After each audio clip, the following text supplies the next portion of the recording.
I still remember the silence that followed when I said those words. Welcome to my villa. My mother's face froze. My brother blinked like he was trying to reboot his brain, and my father just stood there with his hand halfway to his luggage. For 12 years I had been the invisible one, the disappointment, the one who wasn't good enough to be part of their picture-perfect Christmas gatherings. Yet there they were, standing in the middle of a place they'd bragged about renting for the holidays, completely unaware that it belonged to the son they'd shut out all those years ago. Tell me, was I wrong for letting them find out like that? 12 years ago, I never would have imagined that day would come. Back then, I was 22, young, hopeful, a dreamer. My family didn't like dreamers. My parents were the kind of people who measured love in achievements and respect in titles. My brother Daniel had always been the golden child. Straight-A student, law school graduate, married his college sweetheart. My mother used to beam when she talked about him. My Daniel is a lawyer now, she'd say proudly to anyone who'd listen. Then she'd turn to me with that same polite smile that didn't reach her eyes and ask, "And you? Still chasing your little movie dreams?" I wasn't chasing dreams, I was trying to make a life. I loved filmmaking. I'd spent 4 years studying cinematography, editing, and storytelling, and I believed I could build something from it. My mom thought it was embarrassing. My dad didn't say much, but his silence was worse.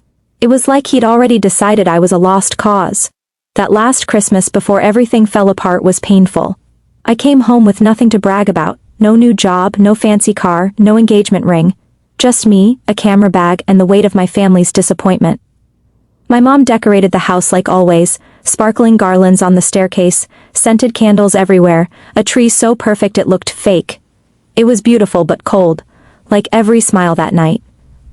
During dinner, my mom asked Daniel about his new promotion. He'd just made partner at his firm. The whole table clapped, glasses clinked, and my mom's eyes sparkled with pride. Then she turned to me. "So what about you, sweetheart? Found any real work yet?" I forced a smile. "Not yet. I've been working on a short film though. We're entering it in a festival, next month." She sighed, shaking her head as if I'd just told her I was running away to join the circus. "You're 22, honey. Maybe it's time to stop playing and think about something stable." I wanted to disappear right there. My brother laughed under his breath, and even my father didn't meet my eyes. I told myself I wouldn't cry that night. But later, in my old bedroom surrounded by trophies and childhood photos, I did. The next morning, I came downstairs and found my mom by the door, arms crossed. "Listen," she said softly, "about last night. Daniel's thinking of inviting some of his colleagues next year, and things might be complicated. Maybe it's best if you skip Christmas next time, just until you're back on your feet." I froze. "You're saying I'm not invited?" She smiled tightly. "Don't take it that way, it's just, for now." But for now turned into forever. The next Christmas came, no call, no text. I saw the pictures online instead. Daniel and his wife smiling beside the tree, my parents holding gifts, captions like "family means everything." My name wasn't mentioned. The year after that, the same thing. Then again and again. Eventually, I stopped waiting for the invitation. I moved out of state, got an apartment the size of a closet, and started hustling. I filmed weddings, music videos, commercials, anything that paid. I worked 18-hour days, barely slept, and sometimes didn't eat. But I learned. Every failure became fuel. I taught myself business, marketing, editing. Slowly my client list grew. Then one day, one of my wedding videos went viral on YouTube. Millions of views. It was shared by celebrities, magazines, even TV shows. Suddenly, everyone wanted to work with me. By 27, I had my own production company. By 30, we were shooting ads for luxury brands. Money started coming in, real money. I bought a house, a car, traveled the world filming dream projects, but I never called home. I figured they didn't need to know. Then, out of nowhere, 12 years later, I got a text from Daniel. "Hey, long time no see. Mom's planning a big Christmas reunion this year, you should come." I stared at the message for a long time. Then another text arrived, this one from my mom. "It would mean a lot to us if you came this year. We're renting a beautiful, beachfront villa. It'll be like old times." Old times? The irony almost made me laugh. I thought about ignoring them, but curiosity got the better of me. Maybe they wanted to make things right. Maybe they'd changed. So I said yes. A few days later, my mom sent me the villa details. Pictures, location, everything. And the moment I saw the name of the property, my jaw dropped. Because I knew that villa. I owned it. 2 years earlier, I'd bought that exact property under my company's name as a creative retreat for shoots and clients. It was a stunning place. White walls, infinity pool, ocean view, private deck. My team often rented it out through a luxury travel platform. Apparently, that's how my mom had booked it, completely unaware whose name was on the deed. I couldn't stop laughing. After 12 years of being uninvited, they were about to celebrate Christmas in my house. I had two choices: tell them beforehand and make it awkward, or let them find out naturally. I chose the second. After all, a little poetic justice never hurt anyone, right? So that's the situation I was in. My family, who'd excluded me for over a decade, unknowingly booked my villa for Christmas. Before I tell you what happened next, I want you to think. What would you have done if you were me? Would you have told them the truth or let them walk right into it? I arrived early on Christmas Eve. I wanted everything to be perfect. I set up the decorations myself, ordered catering, lit the fire, and stood by the glass doors watching the waves crash.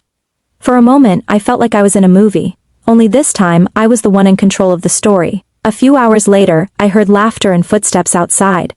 The sound of suitcases rolling, my mom's familiar voice saying, "Daniel, careful with the gifts. Claire, take the wine." My heart pounded as they climbed the stairs. The door opened, and there she was, my mother, a little older, her hair streaked with gray but still sharp-eyed as ever. She froze when she saw me. "Oh, you're early," she said, her voice uncertain. "The rental manager said someone would be here to let us in." I smiled. "Yeah, that would be me." Her eyebrows furrowed. "You? What do you mean?"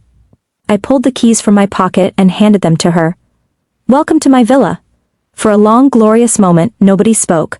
Daniel looked around, confused. "Wait, your villa?" "Yeah," I said casually. "Bought it a couple of years ago. Thought it'd be nice to use it for Christmas this year."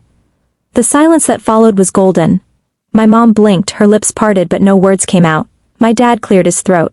"You own this place?" "Yep," I walked inside, gesturing toward the living room. "Come in, make yourselves at home. You're my guests now." They stepped in slowly, their eyes wide as they took in the marble floors, the art on the walls, the ocean view. My mom ran her hand across the sofa like she was touching something sacred. "It's beautiful," she whispered. Dinner that night was polite, almost painfully so. My mom kept asking safe questions. How was business? Where did I live now? Was I seeing anyone? Daniel tried to act impressed, but I could tell he was uneasy. His wife Claire was friendlier. "You've done really well for yourself," she said. "I had no idea you were doing this big." I smiled. "Yeah, most people didn't." Then my mom said something that almost made me laugh out loud. "We always knew you'd find your way eventually." I raised an eyebrow. "Did you? Because I remember being told not to come back until I did." She froze.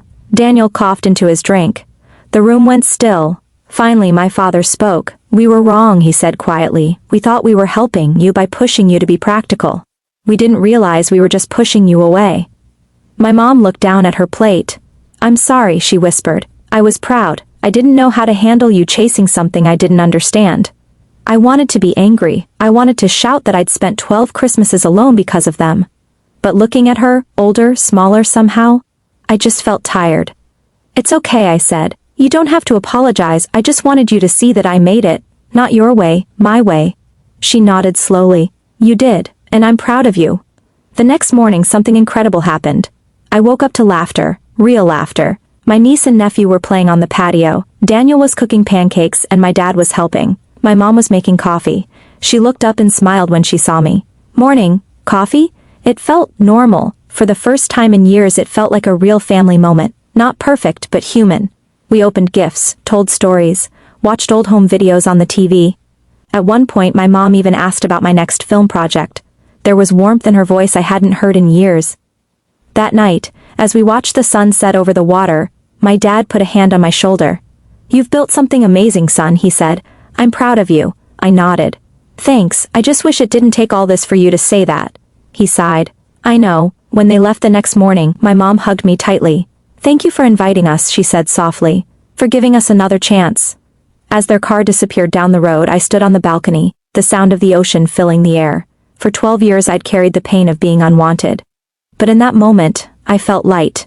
I realized I hadn't just proven them wrong. I'd proven to myself that I could survive, thrive, and forgive. So, was I wrong for letting them discover the truth that way? Maybe. But I didn't do it to embarrass them. I did it to remind myself how far I'd come, and to finally close a chapter that had haunted me for years. If you think I was right to let them find out on their own, hit that like button. Subscribe for more real stories like this one, and tell me in the comments, would you have done the same thing, or handled it differently? Thanks for listening, and I'll see you in the next story.